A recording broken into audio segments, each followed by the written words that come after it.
नमस्ते।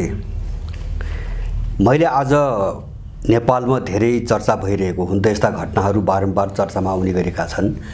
अहिले सुनकाण्डको एउटा होहल्ला निकै ठुलो रूपमा अगाडि बढिरहेको छ र दलाल कित्ता बाहेक बाहिर जो आफूलाई सज्जन ठान्छन् अथवा आफूलाई स्वतन्त्र भन्छन् अथवा चाहिँ आफूलाई गलत चिजको विरोधीको रूपमा देखाउन चाहन्छन्, अब उनीहरूले पनि यही काण्डको वरिपरि मानिसहरूलाई ध्रुवीकरण गर्न खोजिएको देखिन्छ हैन। जस्तो नारायण गाजी ठिक्की, केपी ओली ठिक्की, पुष्पकमल ठिक्की आदि इत्यादि हैन। अब यो मैले यसभन्दा अगाडि पनि धेरै पटक भनिसकेको छु। जस्तो यहाँ मान्छेहरूलाई अलमल्याउन, विभिन्न मुद्दाहरू विषयान्तर गर्नको निम्ति जानी बुझिकन यस्ता घटनाहरू चाहिँ बाहिर ल्याइन्छन्, किन यिनी सबै घटेका हुन्छन्। पहिले सबै घटेका हुन्छन् घटना, सबै मिलेर घटनाहरू घटाइएका हुन्छन्।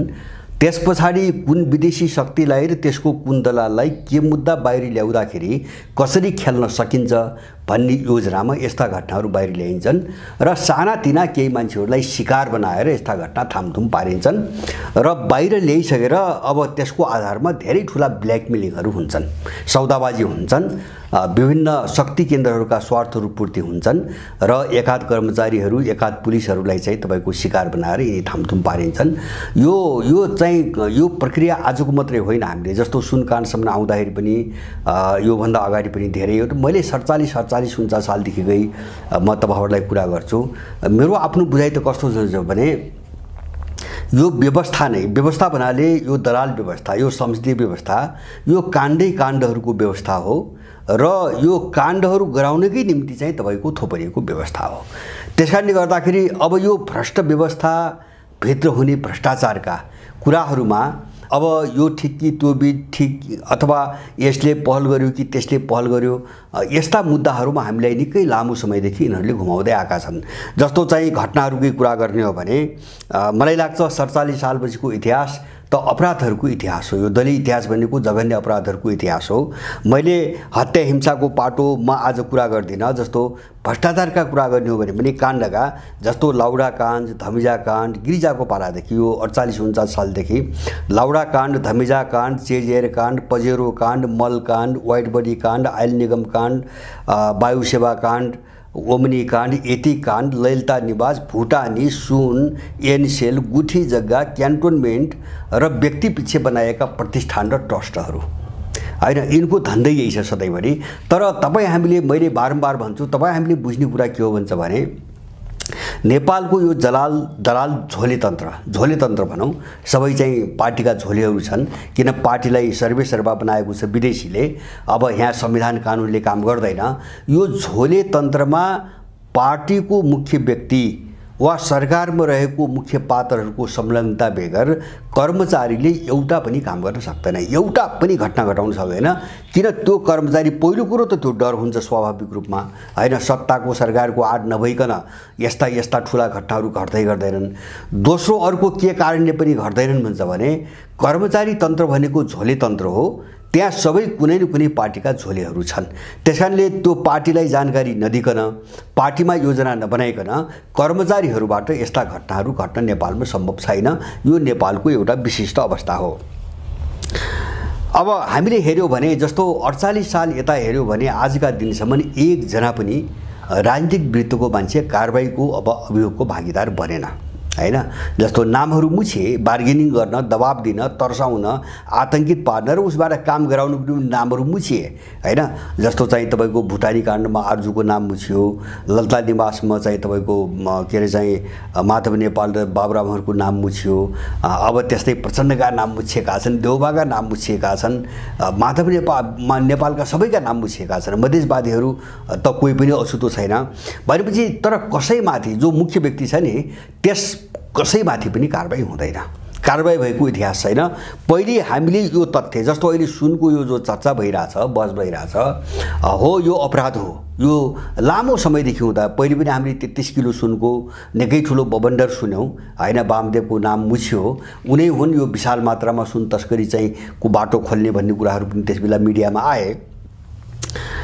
र अब एकजना पनि परेको छैन। पहिले हामीले हेर्ने अब यो नेपालमा यो अपराध हेर्दाखेरि मैले भन्छु नि, तपाईँको मिटर ब्याजीको कुरा गर्नुहोस् अथवा चाहिँ तपाईँको माफियाको कुरा गर्नुहोस्, कालोबजारीको कुरा गर्नुहोस् अथवा चाहिँ तपाईँको विभिन्न खालका जति पनि ठाउँमा यस्ता चाहिँ भ्रष्टाचार र चाहिँ अपराधहरू भइरहेका छन् नि, त्यसमा प्रत्येकमा संलग्नता त्यो दलको मान्छेको छ।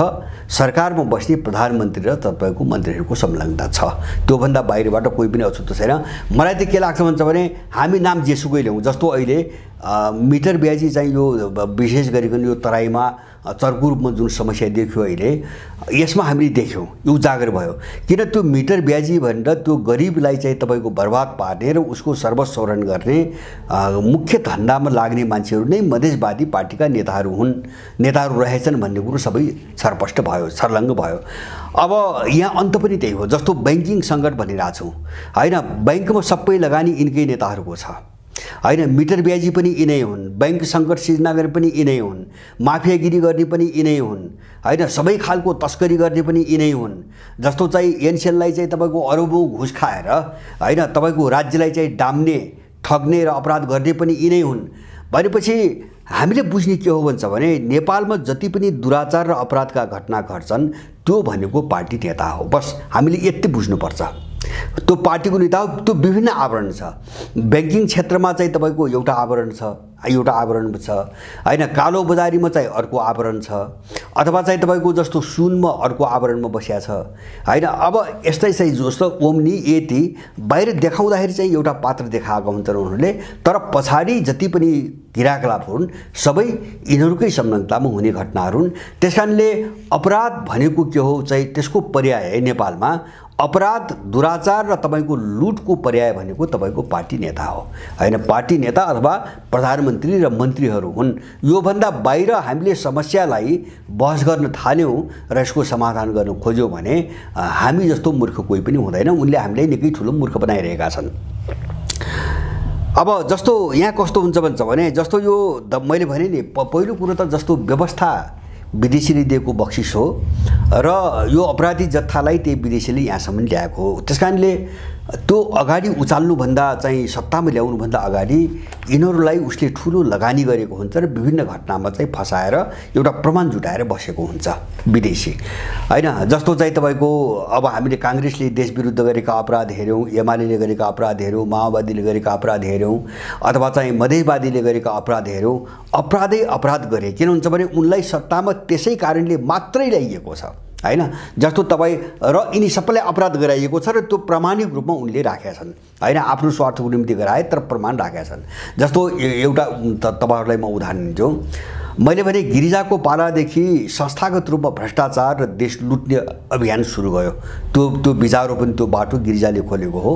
अब त्यसपछि चाहिँ तपाईँको के भन्छ भने काङ्ग्रेस भनेको तपाईँको लुटेराहरूको जत्था होइन, 47 सालपछि स्थापित काङ्ग्रेस भनेको पेसेवर लुटेराहरूको जत्था। अनि त्यसमा चाहिँ तपाईँको बिस्तारै एमाले सामेल भयो।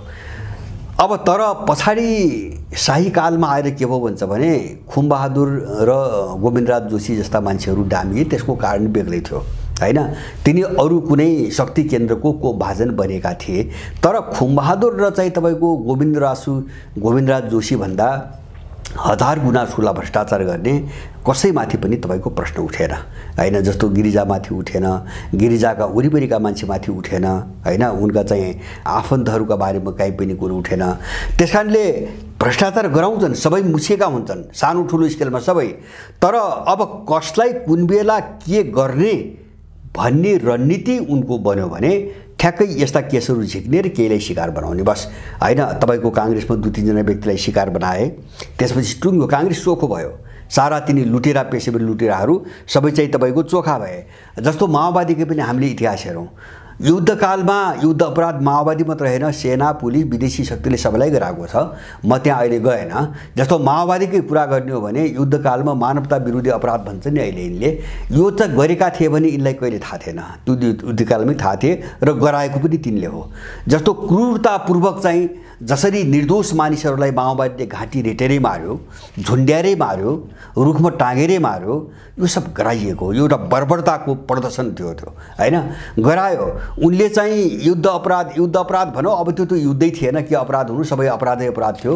अब युद्ध अपराध चाहिँ त्यो भाषा तपाईँको प्रयोग गरे पनि त्यो युद्ध अपराध पहिले नै गरेका थिए भन्ने के सबैलाई साम्राज्यवादीहरूलाई थाहा छ हैन। त यिनले त सरकारमा त जान नदिनु पर्ने नि। पहिले यिनी मुद्दा नटुङ्ग्याइकन युद्धका नाममा जो मानवता विरोधी अपराध गरे भन्छन् यिनीहरू अहिले हैन, एउटा पाखण्ड देखाउँछन्। त्यस्तो अपराध गरेको चाहिँ शक्तिलाई, व्यक्तिलाई त तिनी सबै चिजहरूको चाहिँ निदान नभइकन, समाधान नभइकन त सत्तामा जान त दिनुहुन्न थियो। तर उनले सत्तामा लगे, सत्तामा पनि उनीहरूले लगे र सत्तामा पनि उनीहरूले लगे र उनीबाट सबै काम गराए। आफ्नो काम, नेपाल विरोधी काम सबै उनकै हातबाट गराए। तर अब उनले चाहिँ जस्तो फेरि अदालत प्रयोग गरे हैन, अथवा अर्को प्रयोग गरे, कुनै दल प्रयोग गरेर उनले भविष्यमा यस्ता मान्छेहरूको घाँटी अठ्याएर प्रयोग गर्नको निम्ति के केस चाहिँ जीवित राखे हैन। जस्तो के केसहरूलाई के गरे अदालतबाट भन्छ भने यिनलाई चाहिँ राजनीतिक मेलमिलाप भनेर टुङ्ग्याउन नपाइने, यिनी मानवता विरोधी अपराधसँग संलग्न छन्, यिनलाई राजनीतिक सहमतिका नाममा टुङ्ग्याउन पाइन्न भन्ने केही मुद्दा राख्दे। अब किन राखे त भन्छ भने तिनै मुद्दा समातेर यसलाई प्रयोग गर्नुपर्ने हुन्छ हैन। मुद्दा चाहिँ मानवता विरोधी चाहिँ अपराध गरेको छ पनि भनिरहेको छ हैन, उसलाई चाहिँ आवश्यक परे बेला प्रोपगन्डा पनि गरिरहेको छ र सत्तामा यिनै अपराधीहरूलाई निरन्तर चाहिँ तपाईँको स्थापित पनि गरिरहेको छ। अब यसको निम्ति यिनीबाट पहिले धेरै घटनाहरू घटाइएका हुन्छन्, कोही पनि अछुतो छैन। मैले भने मैले माथि जति काण्डहरूको नाम लिएँ, कुनै पनि काण्डबाट एकजना व्यक्ति अछुतो छैन हैन। तर साम्राज्यवादले त्यो अपराध गर्नेहरूलाई दण्डित गर्नुपर्छ त भन्दैन। उनलाई त अपराध किन गराउँछ भन्छ भने भोलि आफ्नो पक्षमा काम गर्नको निम्ति अपराध गराउने हो हैन। र त्यही कमजोरी अथवा त्यही अपराधलाई समातिकन उसले चाहिँ तपाईँको ब्ल्याकमेलिङ गर्ने हो, मेरो यसो काम गर त्यसो काम गर भनेर भन्ने हो। अब अहिले यो खेल पनि अब टुङ्गिँदा केही पनि टुङ्गिँदैन। मैले भने यसको सार निष्कर्ष के हुन्छ भन्छ भने मैले भने नि केही कर्मचारीहरू जस्तो अहिले पनि सुनकाण्डमा भइरहेछ, एयरपोर्टबाट 100 क्विन्टल सुन चाहिँ बाहिर आएको कुरो यिनी आफै गरिरहेछन्, त्यत्रो मात्रामा सुन आएको कुरो आफै गरिरहेछन्। त्यसमा चाहिँ तपाईँको चाइनिज र इन्डियन चाहिँ स्मगलरहरू सामेल भएका कुरा पनि यिनी आफै गरिरहेछन् र त्यत्रो क्विन्टलका क्विन्टल सुन हैन हामीलाई चाहिँ तपाईँको एउटा झोला पनि पस्न दिँदैन। सर्वसाधारण मान्छे जानुस् यति सताउँछन्, त्यहाँ यति दुःख दिन्छन् नि, त्यसमा पनि अन्तर्राष्ट्रिय विमानस्थल हैन, अन्तर्राष्ट्रिय विमानस्थल जुन विमानस्थल इन्डियन सेनाले कन्ट्रोल गरेको छ, आएर इन्डियन सेना बसेको छ आफ्नो सुरक्षाको बहानामा, भनेपछि न यो चाहिँ अपराध इन्डियनहरूको संलग्नता बिना चाहिँ तपाईँको हुनसक्छ एयरपोर्टबाट, न यहाँका दलको संलग्नता बिना हुनसक्छ, न सरकारमा बस्ने मान्छेहरूको संलग्नता बिना हुनसक्छ। क्विन्टलका क्विन्टल त्यो पनि चाहिँ तपाईँको 2-4 चाहिँ तोला अथवा चाहिँ 1-8 किलो सुनको कुरा होइन, क्विन्टलका क्विन्टल होइन तपाईँको सुन बकसको बोराका बोरा चाहिँ तपाईँको पास भइरहेछ। तर अब छलेर ल्याएर कस्तो हास्यास्पद कुरा, कस्तो नौटङ्की, छलेर कर्मचारी मिलेर पुलिस मिलेर छलेर हैन। किन भन्छ भने त्यो छलेर ल्याएको भए त जस्तो त्यहाँ बस्ने सबै मान्छेले त भाग त पाएको हुँदैन, त्यो सानो कर्मचारी ठुलो कर्मचारी अथवा त्यो एयरपोर्टभित्र चाहिँ तपाईँको सयौँको सङ्ख्या कर्मचारी छन्, कसैको आँखा त पुग्छ हैन। त्यसकारणले त्यो मिल्यो मतो बिना त्यो मात्राको सुन सबैका आँखा छलेर ल्याउन सम्भवै छैन, सबैको मिल्यो मतोबाट त्यो आदेश दिएर मात्रै हुने कुरा हो। त्यसकारणले गर्दाखेरि अब अहिले सुनको जो आइरहेछ नि, मैले पहिले भुटानी केसलाई पनि मैले भनेको थिएँ, त्यो मात्रै होइन, अगाडि जस्तो लिम्पियाधुराको नक्साको बेलामा नै मैले भनेको थिएँ, तुरुन्तै मैले नै पहिलोपटक के भनेको थिएँ भन्छ भने यो अतिक्रमित इन्डियाले अतिक्रमण गरेको भूभाग फिर्ता ल्याउनुको निम्ति त्यो नक्सा पारित गरिएको होइन। यद्यपि संसदबाट पारित भएपछि अब हामीलाई भन्ने बाटो भयो हैन, जस्तो इन्डियासँग चाहिँ तपाईँको कुरा गर्ने बाटो भयो बस्दै त्यो, तर जमिन फिर्ता लिने हिसाबले त्यो नक्सा पारित गरिएको होइन र नक्सा पारित गरेपछि जमिन लिने प्रक्रिया यिनीहरूले सुरु गर्नेवाला पनि छैनन्, त्यो कुरै अगाडि बढ्दैन। मैले सुरुमै भनेको थियो पारित गर्ने बित्तिकै भयो त्यही। आजका दिनसम्म त्यो पहल औपचारिक रूपमा कर्मचारी तन्त्रबाट पहल समेत पत्राचार समेत अहिलेसम्म भएको छैन। बरु उनले के गरे भन्छ भने यही ओलीको पालामा नक्सा पारित गरे र त्यही ओलीले त्यो नक्सा छाप्नबाट रोके हैन। पुस्तकहरूमा 500 प्रति पुस्तकमा छापिसकेको नक्सा ओलीको आदेशमा रोकियो, नेपाल सरकारको तर्फबाट त्यो नक्सा प्रकाशित पनि गरिएन, पुस्तकमा पनि रोकियो। अब त्यसको कारण के थियो भन्दाखेरि बाहिरबाट चाहिँ तपाईँको राम्रो देखाइदिने हैन। यो चाहिँ आम मान्छेलाई प्रयोग गर्ने एउटा तरिका हो, बाहिरबाट राम्रो देखाइदिने। तर त्यो काम त्यो हरकत अरू कसैको निम्ति गरिएको थियो, मैले त्यही बेला भनेको थिएँ। किन भन्छ भने त्यो अमेरिकनहरूको निम्ति गरिएको थियो। त्यही कारणले जस्तो इन्डियाका घोर दलाल, पेशेवर दलाल भनिएका सबै पार्टीहरूको तर्फबाट सर्वसम्मतिले पारित भएको चाहिँ तपाईको प्रस्ताव हो, त्यो बडो अनौठो थियो त्यो, हैन।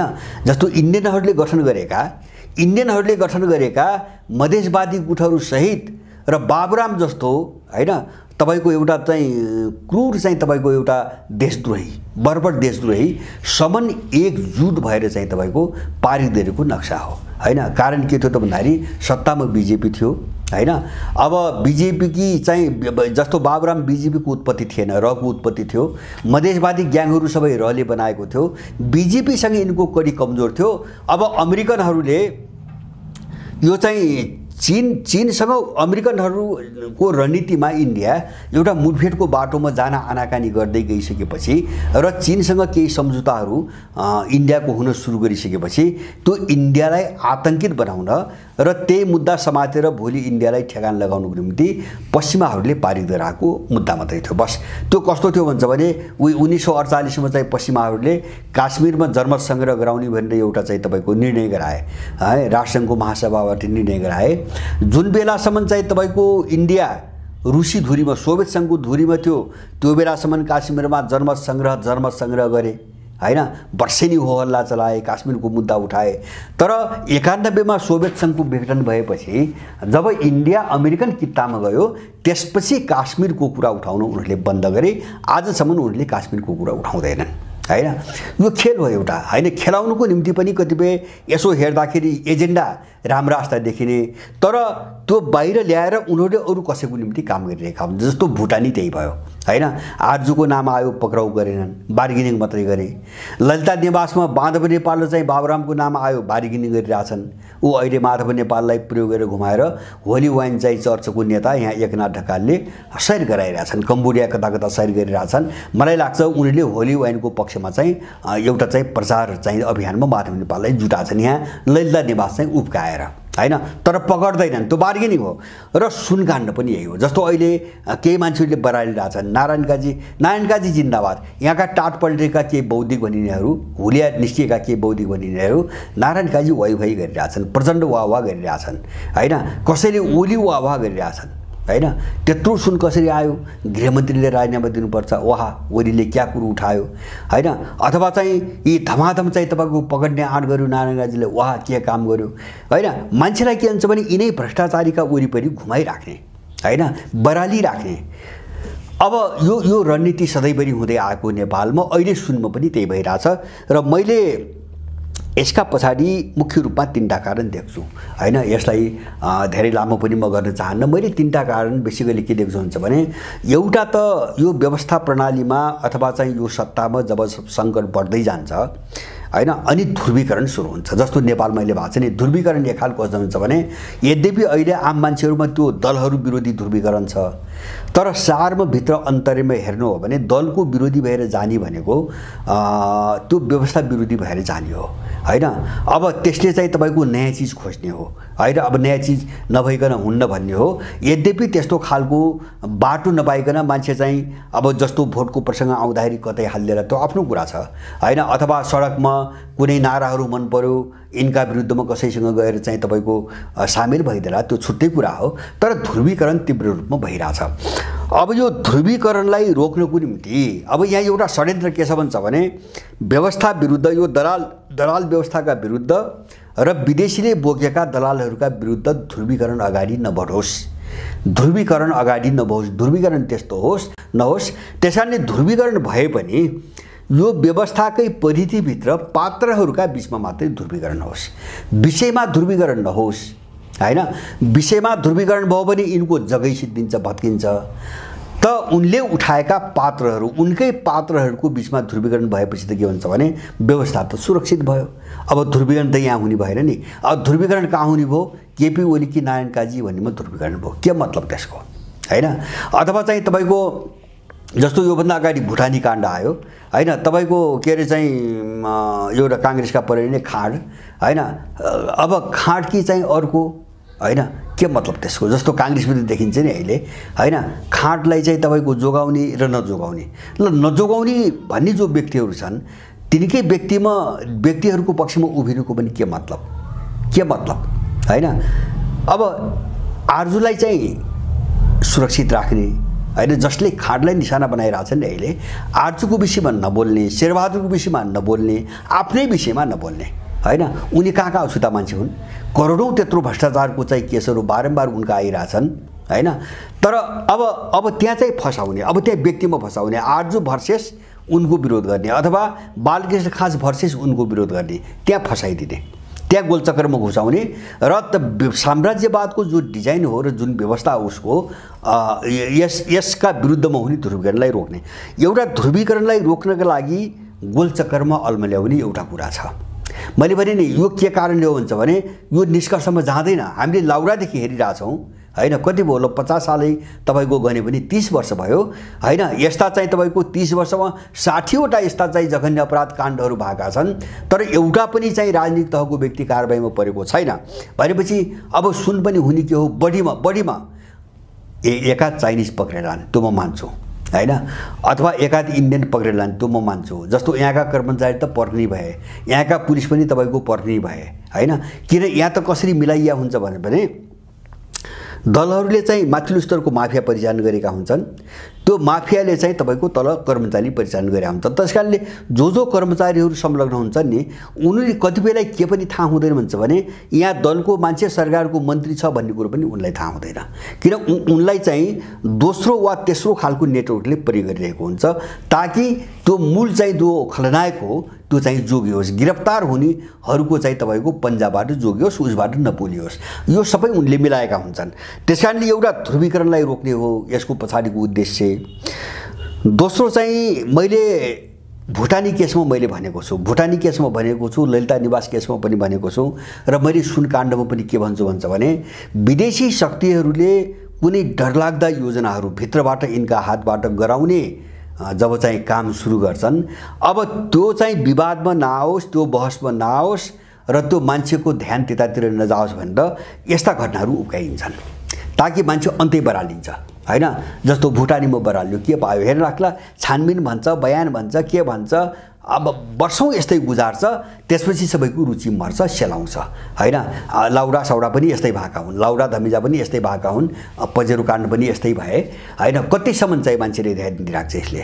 त्यसपछि 2-4 महिना चाहिँ भुटानी गरेपछि त्यो चाहिँ सेलाउँछ 1-2 जना मान्छे पर्लान् बाँकीसँग पैसा खान्छन् अलिअलि तपाईको मिलाउँछन् केस हल्का गर्छन् बस त्यति टुङ्गिने हो अनि त ललिता निवास आयो हामी देखिरहेछौँ हैन खै माधव नेपाल पक्रिया छैनन् बाबुराम पक्रिया छैनन् बकाइदा उनले निर्णय गरेका छन् निर्णय गरेको कुरो स्वीकार गरेका छन् हैन अनि त्यसपछि यो सुनकाण्ड पनि यस्तै हो सुनकाण्ड पनि केही छ त्यसकारण यसका पछाडीको दोस्रो हामीले बुझ्ने के हुन्छ भने अब यस्ता घटनाहरूमा बरालेर जस्तो 1 महिना 1.5 महिनाको बीचमा 3टा चाहिँ बडो संगीन खालका बहसमा मान्छेलाई फसाइराछन् हैन यो राम्रो कि त्यो राम्रो अथवा यो राम्रो त्यो नराम्रो हैन यिनकै बीचमा चाहिँ तपाईको घुमाइराछन् भुटानी काण्ड आयो ललिता निवास काण्ड आयो दोहोरियो र अहिले चाहिँ तपाईको सुनकाण्ड आछ भोलि अर्को काण्ड आउँछ हुने केही पनि होइन के भन्छ अब यतातिर बरालेर के गरिरहेछ भने विदेशीहरूले डरलाग्दो गेम खेलिरहेछन् हैन जस्तो इन्डियनको आइरहेछ जस्तो चाहिँ इन्डियनले के गर्यो अस्ति भन्छ भने समाचारमा आए उसले पुष्पकमलले अस्ति गएर इन्डियाले विद्युत किन्ने के भन्ने सम्झौता गरे अब त्यो विद्युत किन्नको निम्ति चाहिँ उसले के गरिरहेछ अब त्यसमा नेपालबाट उत्पादन भएको विद्युत जो छ त्यसमा कसले लगानी गरेका छन् कसको पैसा छन् त्यसको विवरण मानव चाहिँ तपाईको उसको चाहिँ प्रान्त हो नेपाल हैन सबै विवरण व्यक्तिका फर्मका जसका लगानी छन् सबै विवरण मागिरहेछ र त्यसको उद्देश्य के हो भन्छ भने चिनियाहरूलाई कतै लगानी दिएको भए हामी त्यसलाई छोड्दैनौँ पुरै नेपाल कब्जा गर्ने रणनीतिमा इन्डियन आइरहेछ उ त्यहाँ भित्र त्यहाँ खेलिरहेछ हैन अब त्यसैगरी अहिले यो पछिल्लो कालमा समाचार आइरहेछ यो नेपालमा जति पनि ऐतिहासिक पुरातात्विक सम्पदाहरू छन् धार्मिक सांस्कृतिक हैन यसलाई जो विश्व हेरिटेज विश्व सम्पदा भनेर सूचीकृत गरेको छ युनेस्कोले त्यो सबै त्यहाँबाट हटाउने हैन, के अरे विश्व सम्पदा प्राचीन सम्पदाहरू नेपालमा छैनन् भन्ने स्थापित गर्ने र इन्डियाको मात्रै वर्चस्व राख्ने हिसाबले अब त्यो भूमिकामा इन्डिया गइरहेछ भन्ने कुरा आइरहेछ। ऊ यो चाहिँ इटुम्बहालमा अर्को एउटा के आइरहेछ, के अरे चाहिँ तपाईँको रुबिन म्युजियम भनेर अमेरिकनहरूले त्यो इटुम्बहाल भने हाम्रो 1000 भन्दा बढी पुरानो चाहिँ तपाईँको सभ्यता, काठमाडौँमा नेवार सभ्यताको नेवारी सभ्यताको एउटा मुटु हो इटुम्बहाल। त्यहाँ गएर अमेरिकनहरूले म्युजियम राख्न खोजिरहेछन् हैन। अब मुटुमै हान्न सुरु गरे उनीहरूले, बाहिर यतातिर रुममा ल्याइदिए हैन, यतातिर रुममा ल्याइदिए। जुन घटनाको कुनै निष्कर्षै आउनेवाला छैन। अन्त हामीले त सिक्ने के हुन्छ भने सके यिनी अपराधीमाथि धमाधम कारबाही सुरु गर्ने हैन, होइन भने यो व्यवस्था र यसले विदेशीले उठाएका यिनी अपराधीहरू यस्तै हुन्, सधैँभरि यस्तै धन्दा हो यिनको, यही गर्नकै निम्ति यिनलाई यहाँसम्म ल्याइएको हो। यो कुरा बुझेर ठ्याक्कै व्यवस्था विरोधी एउटा दुर्विकरणमा जाने हामीले गर्ने त्यति हो हैन। यिनको बहसमा रुमल्यो भने हामी फस्यौँ, सधैँभरि उनीहरू त्यही सफल आछन्। मैले भने काठमाडौँको त्यही नेवार संस्कृतिमाथि हमला सुरु गरे। अब इटुम्बहालभित्र अब चाहिँ अमेरिकनले म्युजियम खोल्ने भनेको काठमाडौँको नेवार संस्कृतिमाथि ठुलो हमला सुरु भयो। इटुम्बहाल चाहिँ तपाईँको मुटु हो, यहाँको कल्चरको मुटु हो हैन। अब चाहिँ मैले इन्डियनहरूको भने अब भित्र अब उतातिर माधव नेपाललाई होली वाइनहरूले लगे हैन, कम्बोडिया भ्रमण गराइरहेछन्, कहाँ विज्ञापन गराइरहेछन्, कोसँग चाहिँ लबिङ गराइरहेछन्, फाइदा उठाइरहेछन्, अब त्यहाँ प्रयोग गरिरहेछन् हैन। अब आर्जुलाई अन्त प्रयोग गरिरहेछन्। अब यो कोणबाट भित्रबाट चाहिँ तपाईँको यिनले खेल्ने खेल सबभन्दा डरलाग्दो हो। जब यस्ता काण्ड आउँछन् नि, म त के सोच्छु हुन्छ भने यो छानबिन होला के निष्कर्ष, मेरो दिमागमा त्यो कहिले पनि आउँदैन। मेरो दिमागमा कहिले के आउँछ भन्छ भने अब यी घटना आइसकेपछि यिनी घटना बाहिर चाहिँ तपाईँको यिनी घटनामा मान्छेलाई रुममा ल्याएर अब भित्र यिनको मालिकले के खेल खेल्न खोजेको छ, अब तर्सिनु पर्ने स्थिति त्यहाँ आउँछ। अहिले पनि त्यही हो, अहिले पनि त्यही हो। यो सबै भङ्ग चाहिँ भत्किसकेपछि अथवा धेरै नोक्सान भइसकेपछि मात्रै हामी बुझ्छौँ हैन। त्यसकारणले यो बहसमा हामीले लागेर के पाउँछौँ, यिनी अपराधी हुन्, एकमुष्ट भाषा यिनी अपराधी हुन्, पेशेवर अपराधी हुन्। यिनी नेपाल विरुद्ध विदेशीले पालेका पेशेवर भाडाका चाहिँ तपाईँको पुलिसहरू हुन्, सिपाहीहरू हुन्। यिनको धन्दा यिनको पेसा अपराध हो, बस यति हामीले यिनको अपराध हो। त्यसकारणले यो अपराधी जन्जालबाट मुक्ति पाउनुको निम्ति यसका विरुद्ध कसरी जनमत गराउने हाम्रो चासो यति हो। यस्ता घटनाहरू बुझेपछि यिनले नै यता र उता खडा गरेका पात्रहरूको बीचमा चाहिँ तपाईँको फसेर हामी केही पनि पाउँदैनौँ। यसले हाम्रो दिमाग दूषित हुन्छ, दिग्भ्रमित हुन्छौँ हैन। जस्तो हामीले अहिले देखिरहेछौँ नि, अहिले ओलीको चाहिँ तपाईँको व्यङ्ग्य तपाईँको हेर्ने हो भने हैन, त्यो पुष्पकमललाई व्यङ्ग्य अथवा चाहिँ नारायण काजीलाई व्यङ्ग्य, नारायण काजी र पुष्पकमलले उसलाई गरिरहेको व्यङ्ग्य हेर्नु हो भनेपछि यहाँ त ठुलै लडाइँ, राजनीतिक लडाइँ जस्तो चाहिँ एउटा अभिनय गरिरहेछन्। तर उनी बेला बखत हामीले सुनिरहेछौँ पार्टी एकता गर्ने कुरा पनि उनी गरिरहेछन् हैन। त्यो ओलीले पनि गरिरहेछन्, प्रचण्डले पनि गरिरहेछन्, पार्टी एकता गर्ने कुरा पनि गरिरहेछन्। फेरि चाहिँ एउटा एलायन्स बनाउने, गठबन्धन बनाएर चाहिँ अब सरकार चलाउने दिशातिर जाने कुरा पनि उनी गरिरहेछन्, त्यो पनि चल्छ हैन। सुनकाण्डमा चाहिँ यो भ्रष्टाचार त्यो भ्रष्टाचार पनि चल्छ। किन भ्रष्ट अनैतिक र बेइज्जती भएको मान्छेलाई सबै चल्छ हैन। त्यहाँ चाहिँ नचल्ने भन्ने कुरो केही पनि हुँदैन, सबै चल्छ। किन उसँग केही पनि हुँदैन, बेइज्जती भए मान्छेसँग इज्जत हुँदैन। त्यसकारणले उनलाई जे काम गर्न पनि असजिलो हुँदैन, बस त्यति मात्रै हो हामीले देखेको, त्यति मात्रै हो। तपाईँको एउटा रणनीति अहिले के हो भन्छ भने मैले बारम्बार भनेको छु, पहिले पनि भनेको छु, जस्तो अहिले विदेशीहरूले निकास खोज्ने, आफ्नो पक्षमा निकास खोज्ने विभिन्न तरिका मध्ये हैन, विभिन्न तरिका भनेको जस्तो सत्ताबाट आफ्नो एजेन्डा कायम गराउने एउटा तरिका हो हैन, अथवा चाहिँ तपाईँको कुनै विध्वंसकारी चाहिँ तपाईँको आक्रमण, कुनै आतंकवादी हमला गराउने दोस्रो तरिका हुन सक्छ। त्यस्तै तरिकाहरूमध्ये यिनी खेल्ने तरिकाहरूमध्ये एउटा तरिका के हो भन्छ भने उनले आफ्नो पक्षमा समीकरण पार्न, जस्तो अहिले पछिल्लो कालमा काङ्ग्रेसभित्र मारामार गराइरहेछन् हैन, काङ्ग्रेसभित्र मारामार खुलेआम मारामार गराइरहेछन्। काङ्ग्रेसले एकअर्कालाई धम्की दिएर अगाडि बढिरहेछ र यो सबै पार्टीमा प्रयोग हुँदै आछ। र त्यसकारणले एउटा उनको तरिका यिनी भएका जो दलाल छन् यहाँ भित्रबाट, सबै भित्रबाट, जस्तो एमाले, माओवादी, काङ्ग्रेस, मधेसवादी, सबैतिर उनको जुन शक्तिका जो चाहिँ तपाईँको पेशेवर दलालहरू छन्, जस्तो इन्डियनका को छन्, कहाँ छन्, अमेरिकनका कहाँ छन्, युरोपियनका कहाँ छन्, हो जहाँ उनका चाहिँ तत्त्वहरू छन्, कुतत्त्वहरू छन्।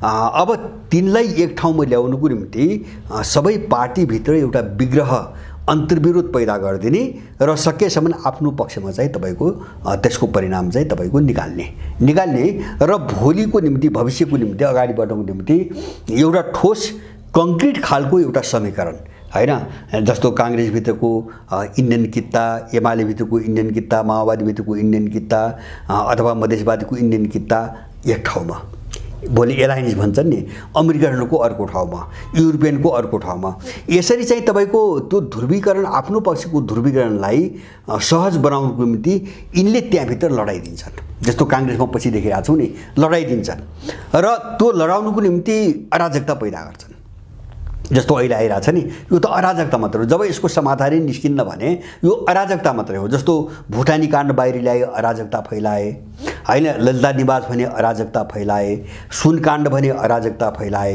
यो के कारणले अराजकता मात्रै मैले भनेको भन्छ भने यसमा मुख्य अपराधी जो त्यो समातिने वाला छैन त्यसको नाम आउने छानबिन हुने वाला पनि छैन र यसले कुनै निष्कर्ष पाउने वाला पनि छैन अब यसबाट भयो के त भन्छ भने जस्तो इनको बीचमा चाहिँ अन्तर्विरोध बढ्यो जस्तो कांग्रेस भित्र बालकृष्ण खानलाई लिएर एउटा चाहिँ दुई ग्याङ बनाउने एउटा कडी भेट्यो हैन त्यो कडी बालकृष्ण खाँड भए उनले त्यही कडी प्रयोग गर्दे बालकृष्ण खाँडको कडी प्रयोग गर्दे कांग्रेसले दुई फ्याक बनाए त्यसको वरिपरि अथवा सुनका वरिपरि हुन सक्छ तपाईको जस्तो नारायण काजी अथवा चाहिँ प्रचण्ड अथवा चाहिँ तपाईको जस्तो महराहरुको नाम आछ अथवा चाहिँ तपाईको चाहिँ ओली अब इनको बीचमा एउटा अन्तर्विरोध पैदा गर्दै र हैन त्यसको चाहिँ कित्ताबन्दीलाई अलिकति चाहिँ उग्र बनाइदिन अब दलहरु भित्र यो चीज आयो भने त्यसले राज्य प्रणालीमा अराजकता आउँछ र त्यो अराजकता भयो भने धमिलो पनि सृजना हुन्छ र त्यही धमिलोमा खेलेर आफू अगाडि बढ्ने विदेशको रणनीति हुन्छ बस यिनै कारणले मात्र यस्ता घटनाहरू बारम्बार आइरहेका छन्